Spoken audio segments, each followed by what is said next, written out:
7장 1절로 16절까지의 말씀 저 한 절, 여러분 한 절 교독해 올리겠습니다. 먼저 궁금합니다. 내가 이스라엘을 치료하려 할 때에 에브라임의 죄와 사마리아의 악이 드러나도다. 그들은 거짓을 행하며 안으로 들어가 도둑질하고 밖으로 떼지어 노략질하며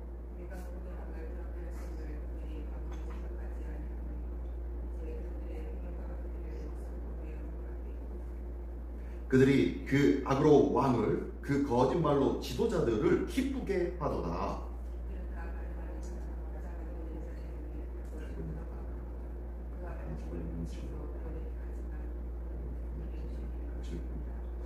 우리 왕의 날에 지도자들은 술의 뜨거움으로 병이 나며 왕은 오만한 자들과 더불어 악수하는도다.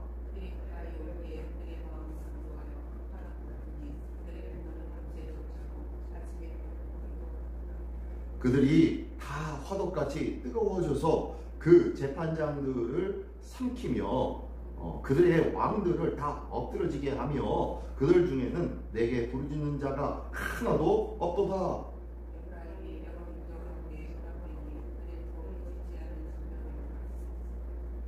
이방인이 그의 힘을 삼겼으나 알지 못하고 백발이 무성할지라도 알지 못하는도다.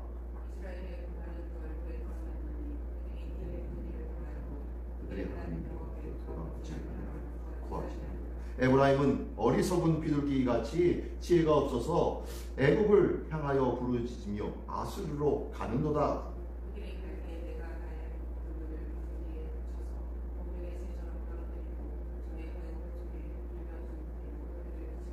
바 있을진저 그들이 나를 떠나 그릇 가슴이니라. 패망할진저 그들이 내게 범죄하였음이니라. 내가 그들을 건져주려 하나 그들이 나를 거슬러 거짓을 말하고 오직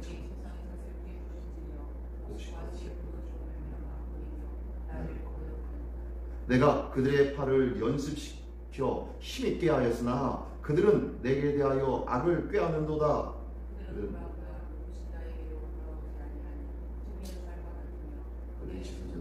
그의 거친 말로 말미암아 칼에 엎드려지니 이것이 애굽 땅에서 조롱거리가 되리라. 아멘. 아멘.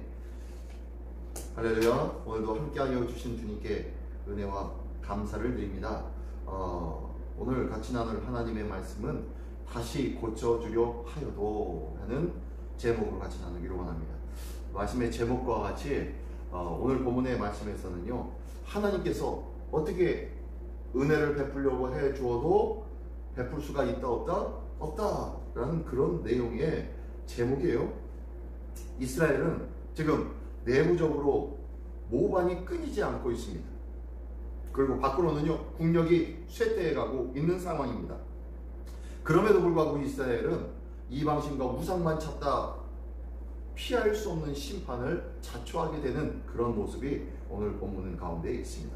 먼저 1절부터 7절까지의 내용에 보면은 하나님께서 치료하려고 하였는데 이 모든 것들이 거부되어지는 상황, 그 상황을 지금 말씀해 주고 있어요. 1절에 보니까 내가 이스라엘 치료하려 할 때에 라고 합니다. 자, 지금 하나님께서 이스라엘을 뭐 하려고 하신다고요? 치료하시려고 해요.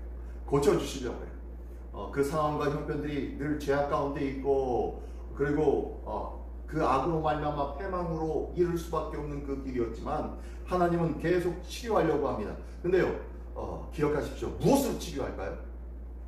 무엇으로 치료할까요? 하나님께서 이스라엘의 죄악됨, 그리고 이스라엘이 패망으로 치닫고 있는 그 모든 상황들, 죄악을 범하고 있는 모든 상황들, 이것을 회복시키려고 하고 있어요. 하나님이 그러면 그들을 회복을 시킬 때 무엇으로 회복시켜 줄까요? 굉장히 큰 능력으로, 굉장히 큰 성령의 바람으로, 뭘로 회복시켜 줄까요? 말씀. 끊임없이 선지자들을 통하여서 하나님은 그들에게 계속 말씀합니다. 수없는 선지자, 구약 성경에도 보면은요, 이 호세아 선지자가 구약 북이스라엘의 말씀을 전하는 선지자였지만 그 외에도 다른 선지자들이 많이 있어요. 북이스라엘 향해서 선포하는 선지자들이. 자, 많은 선지자들을 통하여서 끊임없이 하나님은 말씀을 계속 던져줍니다. 계속 선포합니다. 왜? 뭐 하려고? 치료하시죠. 기억하십시오. 우리에게 말씀이 충만하게 되어진다는 것은요, 치료의 은혜가 임하게 된다는 것을 믿으시기 바랍니다. 근데요, 이 말씀을 들어도 이 말씀에 대한 반응이 없으면은, 이 말씀에 대한 아무런 효용이 없다면은요, 문제는 오늘 본문에 나와요. 왜 그런 문제가 나요? 오늘 이 북이스라엘이 하나님께서 치료하려고 합니다. 치료하려고 하였다라는 것은 많은 선지자를 통해서 하나님의 말씀이 끊임없이 선포되어지고 있다는 거예요. 그러니까 하나님의 말씀의 역사가 풍성히 일어나고는 있어요. 끊임없이 하나님의 말씀이 일어나고 있어요. 근데 회복되지 않는 이유, 그 이유가 나옵니다. 자, 보니까요, 1절에 하나님께서 치료하실 때에 에브라임의 죄와 사마리아의 악이 드러나도다. 아니, 말씀으로 치료하려고 하는데도 불구하고 끊임없이 에브라임의 죄를, 에브라임은 어디를 상징한다고요? 네, 북이스라엘, 이스라엘을 말합니다. 이스라엘의 모든 죄가 드러납니다. 그리고 사마리아의 악이 드러났대요. 사마리아는 어디예요? 예, 북이스라엘의 수도가 사마리아였습니다. 그러니까 북이스라엘이죠. 북이스라엘의 죄와 악이 드러났대요. 뭐예요 이거? 죄는 뭐고 악은 뭡니까? 죄는 뭡니까? 죄는 나중에 뒤에도 또 나오지만요, 하마르티아라고 합니다. 여러 가지 표현하는 방법들이 있는데요. 죄 중에 히브리어가 하마르티아입니다. 하마르티아라는 이 죄라는 이 단어는요, 무슨 의미냐면 관역을 벗어나다라는 것이에요. 관역은 뭡니까? 한마디로 하나님께서 말씀하시는 목적, 그러니까 우리의 삶에 대한 목적을 정확하게 말씀을 해주신 것이 관역이에요. 그러면 우리의 인생은 그 관역을 향해서 달려나가야 되는 거예요. 이것이 바로 하나님의 말씀에 순종하며 사는 자의 삶입니다. 근데 이 관역을 향하지 아니하고 관역을 왜 다른 곳으로 나가는 거예요? 관역을 빗나간다라는 것이 죄입니다. 다시 한번 얘기하면요, 하지 말아야 할 것을 행하고 있는 것이 죄예요. 죄. 악은 뭡니까? 악은요 뭡니까? 네. 다른 사람이나 누구에게 하지 말아야 할 것들을 행함인데요, 해를 끼치는 일을 악이라고 그래요. 내가 어떤 일을 행함으로 인하여 행하는 것 그 자체가 죄이기는데, 이 죄를 통해서 다른 사람에게 해를 끼치는 것, 이게 악이에요. 해를 끼치는 행위나 그 마음에 가지고 있는 생각들, 이것이 악입니다. 다시 한번 얘기하면, 죄는 하나님의 말씀을 무시하고 듣지도 않고 내 마음대로 살아가는 게 죄이고, 그리고 악은 하나님의 말씀뿐만 아니라 다른 사람에게 불이익을, 다른 사람을 악하게, 다른 사람에게 피해를 주는 행위를 생각하고 행하는 것, 이것이 악이에요. 지금 북이스라엘의 에브라임과 사마리아가 죄를 짓고 악을 행하고 있었다라는 거예요. 하나님의 말씀이 선포되어지는데요, 하나님의 말씀이 선포되어지면은 치료되어지는 과정이 있어요. 이 과정의 첫 번째 과정이 뭔지 아십니까? 말씀이 떨어지면 제일 먼저 나타나는 것이 뭐예요? 회개. 죄로부터, 악으로부터, 죄악으로부터 돌아서는 것, 이게 회개죠. 이 회개가 나타나야 되는데, 하나님의 말씀이 떨어졌는데도 불구하고 하나님의 말씀을 향하여서 갖지 않고 그 죄악 가운데서 계속 머물러 있는 거예요. 하나님의 말씀은 뭐예요? 한마디로 듣지 않는 거예요. 그랬더니 죄와 악이 드러나더라. 하나님의 말씀을 듣지 않는구나. 그러면서 1절 하반절을 보니까요, 그들은 거짓을 행하며 안으로 들어가 도둑질하고, 자, 거짓된 일들로 어떻게 해요? 도둑질하고, 밖으로는 어디가 떼지요? 모략질하며.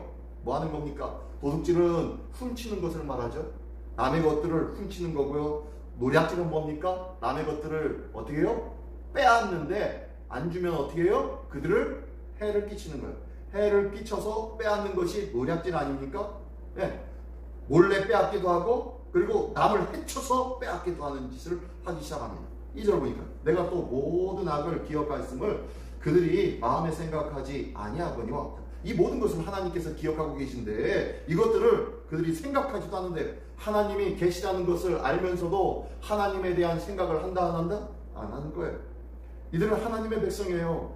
하나님의 자녀라고, 하나님의 후손이라 자손이라고 자부하던 자들이었어요. 근데 하나님을 생각하지 않는다는 거예요. 이게 죄입니다. 이제 그들의 행위가 그들을 에워싸고 내 얼굴 앞에 있도다. 그 행위가 하나님 눈앞에서, 하나님은 불꽃 같은 눈으로 우리를 지켜보고 계신데, 그 행위가 적나라하게 하나님 앞에 드러나고 있는데, 우리는 뭐하고 있다고요? 하나님 생각하지 않는다는 거예요. 내 마음대로 살아가고 있다는 거예요. 하나님이 나를 어떻게 지켜보고 계시는지 생각조차 하고 있지 않는 패역한 마음을 가지고 있다는 거예요. 자, 그러면서요 3절에 보니까 그들이 그의 악으로 왕을 거짓말로 지도자를 기쁘게 하도다. 네, 인간적인 삶의 우선이 눈에 보이는 왕과 지도자들이 그들에게 기쁘게 하고 있는 거예요. 뭐 하는 거예요? 죄악으로 악과 거짓말로 그들을 기쁘게 하고 있어요. 눈에 보이기에 좋게만 하면서 좋은 게 좋은 거야 라고 하면서 사람을 달래주고 있는 겁니다. 또 4절에 보니까 그들은 다 가늠한 자라 과자 만든 자를 달궈진 화덕과 같도다 라면서 이제 4절부터 나오는 것이 화덕과 같다라는 말이 계속 반복되어집니다. 달궈진 화덕과 같다 라고 하면서 그가 반죽을 뭉침으로 발효되기까지 불일으키기를 그칠 뿐이다 라고 하면서 달궈진 화덕이라고 얘기합니다. 자, 달궈진 화덕, 우리는 이제 이 나라의 문화를 우리가 잠깐 알아야 돼요. 달궈진 화덕이라고 했는데 화덕이 제가 이미지를 준비했는데 보이지를 못해서 화덕이 어떻게 되냐면요, 진흙으로 무더기를 쌉니다. 쌓고 그 안에 구멍을 똥 뚫어서 안에서 이 아래서 불을 지핍니다. 불을 지피고 가운데 구멍이 funk 뚫리고 저쪽으로 연기가 나가는 곳이 하나가 있어요. 이렇게 만들어 놔요. 그리고 위에다가 우리나라 같으면 우리나라 그 위에다가 뭐 이렇게 가마솥을 걸겠죠. 근데요, 그 가마솥을 안 걸고 화덕이 좀 높아가지고 불을 뗍니다. 불을 떼워서 나무를 떼워가지고 연기를 다 빠지고 나면은 숯이 있고 불만 빨갛게 올라오면은 그때 이 진흙으로 만들어진 이 화덕 안쪽 벽에다가 떡 반죽, 밀가루 반죽을 만들어서 그것을 발효시킵니다. 발효시킨 밀가루 반죽을요 넓게 펴서 피자처럼 넓게 펴서 이것을 화덕 안쪽에다가 들러 붙여 놓습니다.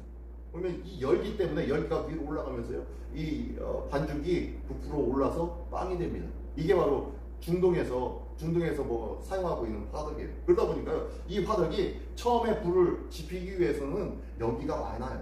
연기가 많이 나지만 이제 어느 정도 뜨거워지고 연기가 다 빠지게 되면은 아주 뜨거운 불로 인해서 그 위에 아지랭이처럼 확 피어오르는 아주 뜨거운 화덕이 됩니다. 자, 이런 화덕이에요. 이런 달궈진 화덕과 같은 너희다 라고 하는데 무엇에 의하여서 달궈졌다고요? 네, 가늠한 자 라고 해서 영적인 화덕과 같다는 거예요. 영적인 타락함에 달궈졌다는 거예요, 이스라엘 백성이. 그러니까 이 영적으로 타락하는데 크게 달해서 아주 막 영적 타락에 뜨겁게 되어졌다는 거예요. 근데 지금은 좀 그렇지 않아. 지금 상황은 4절 하반절에 보니까요, 그가 반죽을 뭉침으로 발효되기까지만 불 일으키기를 그칠 뿐이라. 지금은 조금 조용한 것 같고 별건 아닌 것 같은데, 그때가 뭐냐면은 반죽을 만듭니다. 반죽을 뭉쳐가지고 반죽을 하고 난 다음에 이것이 뭐 하기까지요? 발효되기까지 이 불을 지피지 말아야 하잖아요.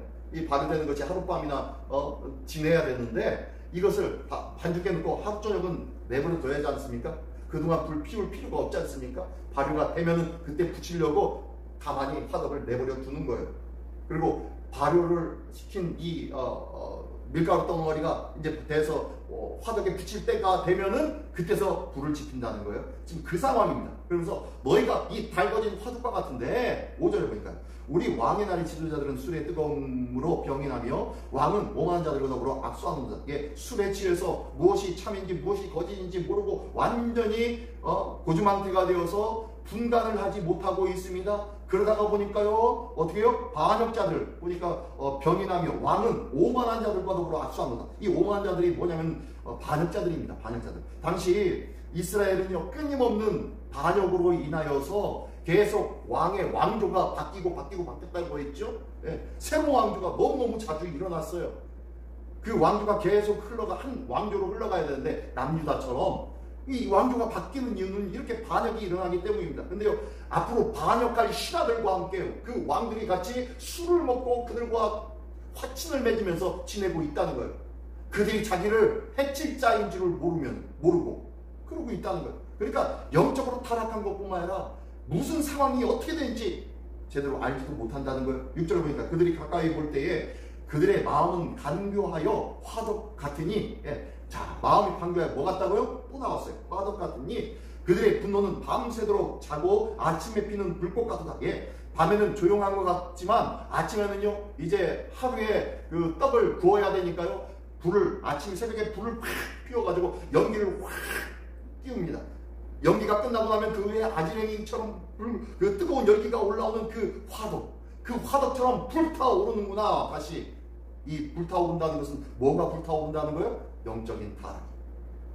밤새도록 조용한 줄 알았더니 아침이 되니까 하나님을 찾아야 되는데 하나님 찾지 않고 이방신을 찾고 우상을 찾는 영적 타락에 크게 달아버리는 그런 이스라엘의 모습이 보여지는 거예요. 그리고 7절에 보니까 또 화덕 나옵니다. 그들이 다 화덕같이 뜨거워져서 영적 타락에 크게 달해져서 그 재판장들을 삼키며 그들의 왕들을 다 엎드러지게 하며, 재판장이 있어요 없어요? 재판장이 누굽니까? 제사장이 재판장이죠. 제사장이 재판장인데 재판장이 없어요. 그들에게는 재판장이라는 것이 없어요. 제사장이 무시되어졌다는 거예요. 그리고 그들의 왕들은 다 엎드러지게 하며 왕들이 또다시 어떻게 반역에 의해서 또다시 넘어졌어요. 그러니까 새로 왕이 되었다고 해도, 새로운 정권이 생겼다고 해도 백성들은 그것들을 신뢰한다 안 한다? 안 해요. 그들이 신뢰하는 것은 오직 이방신 우상만 숭배하고 있는 거예요. 그러한 상황이니 7절 마지막에 그들 중에 내게 부르짖는 자가 하나도 없다. 하나님을 찾는 자가 없다는 거예요. 이런 영적인 타락의 모습이 북이스라엘 가운데 있다라고 말씀하고 있습니다. 그러면서요 8절부터 16절까지는 이러한 영적 타락의 모습을 무엇과 비유하여서 설명해 줍니다. 8절에 보니까요 에브라임이 여러 민족 가운데 혼합되니 그는 곧 뒤집지 않은 전병이로다 라고 하면서 전병이 그렇대요. 자, 여기서 나오는 전병은 또 다른 겁니다. 전병은 그 화덕 있잖아요. 화덕에다가 프라이팬 같은 것들을 올려놓습니다. 근데 프라이팬은 우리나라는 안쪽으로 이렇게 오목져 있는데 여기에는 중국의 소뚜껑 같이 이렇게 돼 있어요. 그래서 그 위에다가 이 화덕의 그 넓은 그 전병을 올려놓는 거예요. 올려놓고 난 다음에 때가 되면 이것을 뒤집어야 되는데 기름칠한 이 전병이죠. 이거는 기름칠한 전병인데 요거는 화덕 안에다가 붙이는 건 기름칠하지 않은 거고요. 이 프라이팬 위에다 올려놓는 것은 기름칠한 거예요. 기름칠한 요거는 때가 되면 이게 뒤집어 엎어야 되는데 뒤집지 않으면 어떻게 합니까? 밑바닥은 타버리는 거예요. 위는 제대로 익지 않고 위에는 익지도 않은 상태, 아래는 다 타버린 상태. 이 상태는 그 누구도 이 전병을 먹을 수가 있다 없다? 없다 라는 거예요. 그래서 너희 민족이 이스라엘이 바로 이 뒤집지 않은 전병 같고 다 익은 것 같이 밑에는 타는 냄새가 나는데 위에는 익지 않은 모습, 그 어느 누구도 즐겨하지 않는 전병, 그런 전병이 되어버렸습니다. 하나님 보기에 전혀 합당치 않은 전병이 되어버렸다는 거예요. 9절, 그래서 이방인들이 그의 힘을 삼켰으나 알지 못하고 백발이 무승할지라도 알지 못하는 것. 이들이요 이런 모습이 되어지다 보니까 자기 스스로 자기의 상태가 어떤 상태인지 알지 못합니다.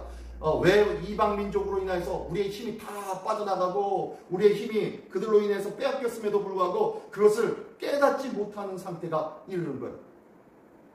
제사장들이 제대로 그 역할을 감당 못하고, 그리고 왕이 깨닫지 못함으로, 왕이 육적 쾌락과 이방신을 숭상하는 일에 열중하다 보니까 하나님을 알지 못하고 하나님 안에서 지혜를 발견하지 못하는 거예요. 자, 그러면서 10절에 보니까 이 모든 것이 무엇으로 표현하냐면 10절에 보니까 이스라엘의 교만은 그 얼굴에 드러나나니 그들이 이 모든 일을 당하여도 그들의 하나님 여호와께로 돌아오지 아니하며 구하지 아니하는 거다. 예, 이게 바로 이스라엘의 교만이라는 거예요. 교만이라는 것은요 똑똑한 체하고 잘난 체하는 것, 그게 교만이 아니에요.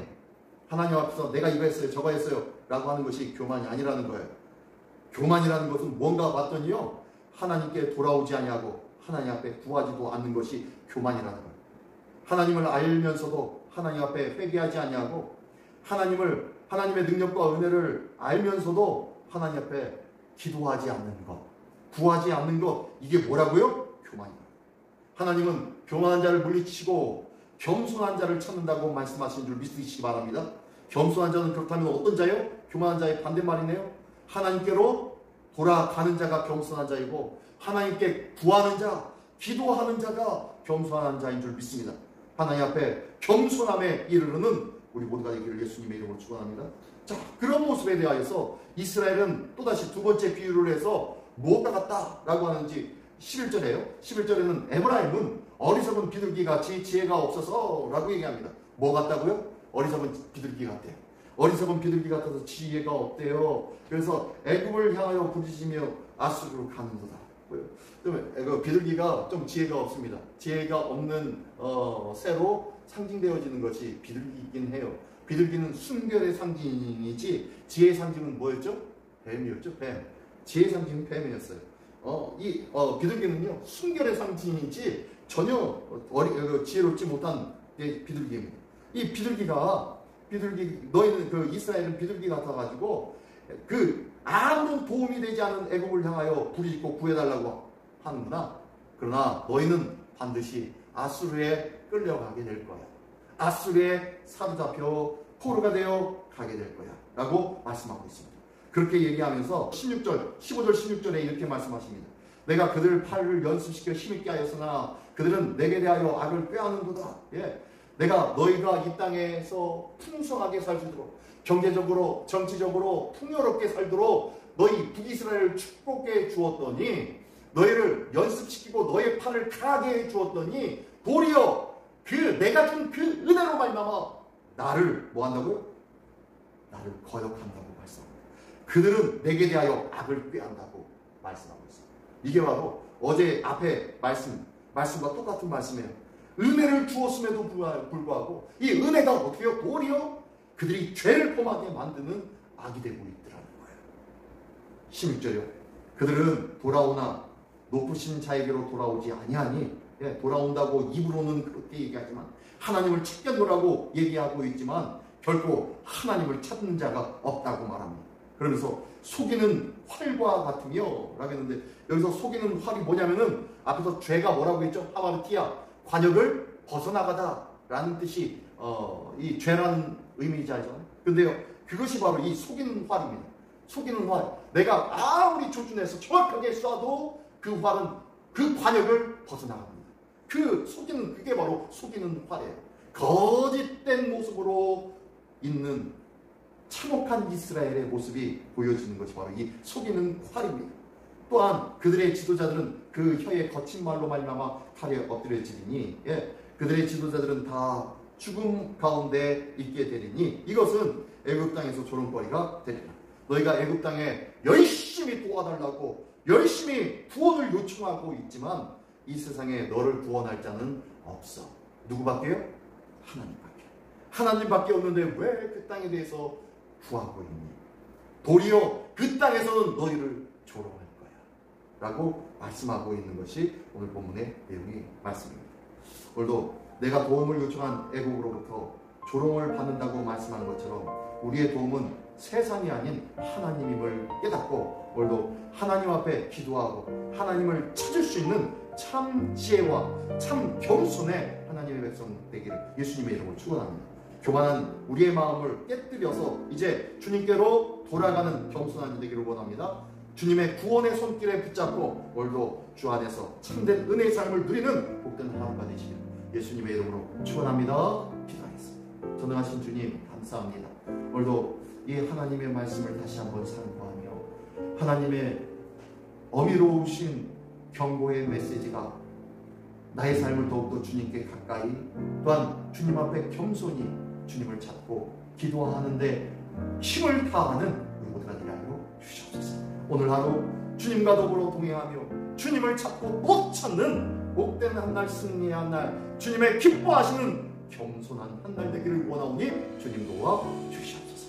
감사드리며 예수 그리스도의 이름으로 기도드리옵나이다. 아멘.